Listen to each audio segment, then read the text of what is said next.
ఏమిటండి అంత మెల్లగా వస్తున్నారు? గమగమరండి. వస్తున్నా.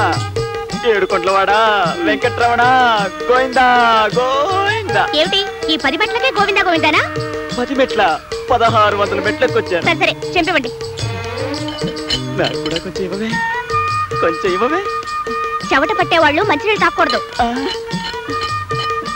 తీసుకోండి. ఓ వదిలేండి, మీరండి రండి. ఏమే జయ, మొగుడుతో కలిసి తిరుపతికి వెళ్తున్నావా? చూస్తూనే అడుగుతారేమిటే పిచ్చి మొహాలారా. ఆయనే మా శ్రీవారు, పేరు రాంబాబు. నమస్కారం అండి. నమస్కారం. మీ ఆయన చాలా మంచివాడే పాపం. నీకే శ్రమ లేకుండా బరువంతా ఆయనే మోస్తున్నాడే.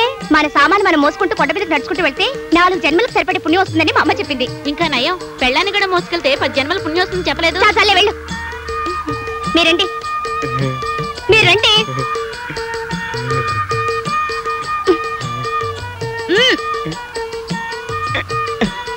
ఏమిటండి వాళ్ళు చూస్తున్నారు? మరేం లేదు. ఆ ఎల్లో చీర కట్టుకుందే ఆ అమ్మాయికి పళ్ళెత్తుగా ఉంటే దానికి పళ్ళెత్తైతే మీకెందుకు, దాని పళ్ళు ఊడిపోతే మీకెందుకు? ఎత్తుపళ్ళ ఆడపిల్ల అంటే నాకు చాలా ఇష్టం. మరైతే నన్నెందుకు కట్టుకున్నారు? పారపాల దాన్ని